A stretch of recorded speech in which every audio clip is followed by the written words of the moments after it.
राजीव राय जी, पर राजनीति भी कर रहे हैं क्या आप? आपके नेता, आपके अध्यक्ष अखिलेश यादव वो कह रहे हैं 3 करोड़ वोट काट दिए जाएंगे। कहां से ले आए आंकड़ा? या डरा रहे हैं आप, भ्रम पैदा कर रहे हैं पूरी प्रक्रिया पर? संदीप जी, आप तो बहुत क्लोजली फॉलो करते हैं। मैं आज ही अपने कंस्टिट्यूंसी से आया हूँ, पिछली रात को आया हूँ, और 4 दिन से लगातार मैं अधिकारियों से मैं स्वयं संपर्क में था। अगर उन आंकड़ों को, उन फैक्ट्स को मैं दूंगा तो गांव के गांव गायब है, गांव के गांव गायब है। जिस बूथ पर 1148 वोट थे, मैं लिख कर आया हूँ डीएम को, अगर डीएम सुन रहे होंगे तो। पिछली बार 1148 नाम है, इस बार केवल 46 नाम है। ये तो आंकड़ा जोड़ लीजिए कि कहाँ से आता है। अगर हम लोग न खड़े हों, और मैं बोल के आया कि अगर मेरे रहते मेरे लोकसभा से एक भी नाम कट गया तो मेरे ऊपर एफआईआर कर दो, डीएम हो चाहे नीचे वाला हो, कमरे अपने रूम से बाहर नहीं निकलने दूंगा। आप उन आंकड़ों को दिखा दीजिए। अगर हम आंख बंद कर आप धमका रहे हैं, आप खुद मान रहे हैं नेशनल टीवी पर। आप स्थानीय प्रशासन को धमका रहे हैं राजीव जी। हाँ, मेरे डीएम सुन रहे होंगे, मैं नेशनल टीवी पर बोल रहा हूं। अगर मेरे डीएम सुन रहे होंगे तो ऑन रिकॉर्ड बोल रहा हूं, और आपके मऊ के रिपोर्टर भी थे वहां जब मैं मिला और सबूत दिया, और आप पूछ रहे थे कि गुनाहगार कौन है, उनके खिलाफ कार्रवाई होनी चाहिए। सबसे बड़ा गुनाहगार इस देश में एक जगह बैठकर तुगलकी फरमान जारी करने वाला ज्ञानी पुरुष ज्ञानेश कुमार है। Why action should not be taken against Gyanesh Kumar. कौन सी ऐसी मजबूरी थी, कौन सा साइंटिफिक स्टडी किया था उन्होंने कि इतना मैन पावर है, इतने वोट है, इतने दिन में हो जाएंगे? आपको पता है बीएलओ को हम लोग दोष दे रहे हैं। बीएलओ का लेवल क्या है? फॉर्म तक नहीं भर पा रहे हैं, फॉर्म तक नहीं पढ़ पा रहे हैं।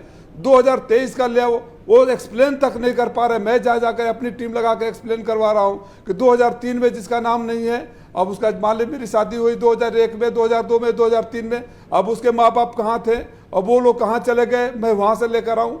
फिर मैं बैठकर डीएम से बात करके लोगों को नीचे समझा करके ठीक है फॉर्म 6 आएगा, भरेंगे। वो बीएलओ को ट्रेन नहीं किया गया। हम और आप अगर घर में कुक भी रखते हैं तो उसको ट्रेन करते हैं कि क्या चाहिए। यहाँ से फरमान जारी हो गया, हमारे यहाँ तो 27 में चुनाव है, आप इनफ टाइम दे दिए होते। कौन से आपकी जल्दी? राजीव जी, आप चित भी मेरी पट भी मेरी वाला खेल कर रहे हैं क्या? अगर गौतम बुद्ध नगर जहां पर मैं बैठा हूं वहां पर 553 अधिकारियों के खिलाफ, बीएलओ के खिलाफ कार्रवाई होती है, 68 के खिलाफ एफआईआर, निष्कासन आदेश, नोटिस, 181 के खिलाफ जांच के आदेश, 304 के खिलाफ।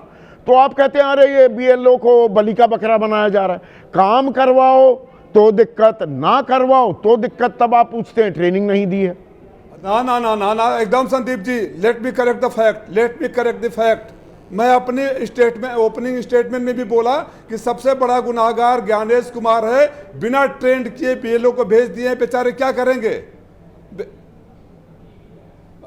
मैं आपको बता रहा हूं, आपसे जब बता रहा था ना, सुन लीजिए, मैं आपके लाइव चैनल पे दिखा रहा हूं। हमारे यहाँ मतदान संख्या का नाम 139, जूनियर हाई स्कूल सुल्तानपुर, 1218 पिछली बार, इस बार केवल 46 वोट है। बीएलओ क्या करेगा? और यहाँ से चुनाव आयोग डंडा करता है, ऊपर के अधिकारी डीएम से लेकर नीचे तक बेचारे गरीब वो बीएलओ हैं, उन्हीं के ऊपर चढ़ जाते हैं। तो अदालत जाइए, सबको फरमान जारी करना है, ग्राउंड पर बीएलओ का काम वो हलफनामा दाखिल कीजिए। या फिर अब इस पर भी कहेंगे हमने तो 18,000 हलफनामे दाखिल किए थे, संज्ञान नहीं लेता चुनाव आयोग।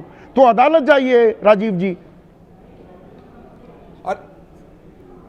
तो मैं बोल रहा हूं ना, नहीं लेता संज्ञान, तो क्या गलत कहा? हम तो लिख कर दिए हुए हैं। मैं तो अभी लिख कर डीएम को देकर आया परसों, और मैं बोल के आया, इसीलिए चैनलों पर बोल के आया कि मैं लिख कर इसलिए दे रहा हूं कि एक दिन चैनलों में बहस होती है, कुछ लोग ऑर्केस्ट्रा करके बैठा दिए जाते हैं कि अगर ऐसा था तो आपने कंप्लेन क्यों नहीं दिया। तो मैं कंप्लेन भी दे दिया हूं, व्हाट्सएप भी कर दिया हूं, प्रूफ भी रखा हूं, और आप लोगों के सामने भी बोल रहा हूं, जैसे हम लोगों ने एफिडेविट दिया था। और बड़ी तो आप गंभीर आरोप लगा रहे हैं। आप लोकसभा सांसद भी हैं, संविधान की शपथ आपने भी ली हुई है। ये संविधान की शपथ दरअसल लोकतंत्र का अग्निपथ बन गया है क्या?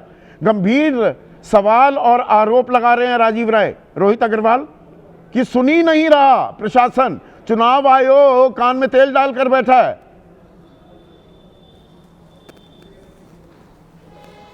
नहीं, ठीक बात है संदीप जी। देखिए, राजीव जी समाजवादी पार्टी के वरिष्ठ नेता हैं, सांसद भी हैं, और इनकी तो ना प्रशासन सुनता है ना इनकी जनता सुनती है। बिहार में हमने देखा ही है, अखिलेश यादव जी स्वयं गए थे अपना पीडीए का नारा लेके। खैर अभी मुद्दा जो है आपका है उस पे आ जाता हूं। नहीं, उसी पर रहते हैं। पहले जो आपने कहा बिहार में देख लिया, बिहार में क्या देख लिया? विपक्ष तो कह रहा है कि नहीं, ये एसआईआर में बहुत सारी त्रुटियां हैं, उनका उस पर कोई जवाब देने को तैयार नहीं है चुनाव आयोग।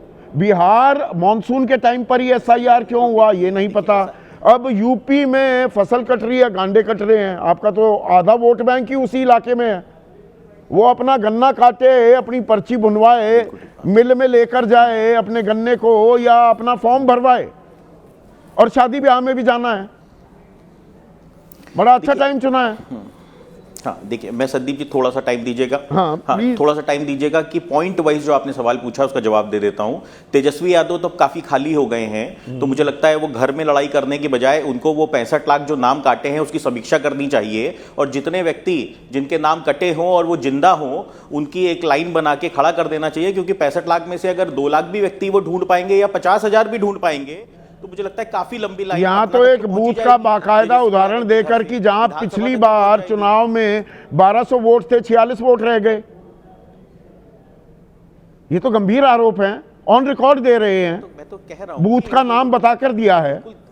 मैं तो कह रहा हूं जिस व्यक्ति का वोट कटा है, हाँ जिस व्यक्ति का वोट कटा है वो व्यक्ति तो साक्षात रूप से वहां पे प्रकट करना चाहिए। 18,000 वो 9 विधानसभा सीटों पर उपचुनाव हुए थे। 9 विधानसभा सीटों पर उपचुनाव हुए, तो मीरापुर में वो बंदूक भी ताने घूम रहा था दरोगा। 18,000 हलफनामे दाखिल किए, दावा कर रही है समाजवादी पार्टी। किसी का संज्ञान ही नहीं लिया। वो लोग संज्ञान लेना नहीं होता क्या चुनाव आयोग को? जिनके नाम कट जाते हैं वो लोग लुप्त कहां हो जाते हैं?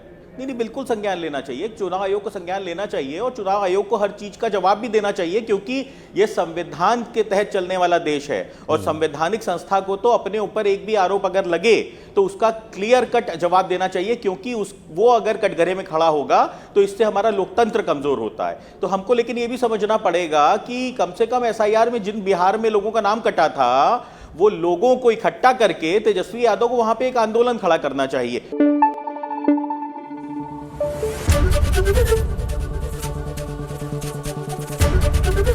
एबीपी न्यूज आपको रखे आगे।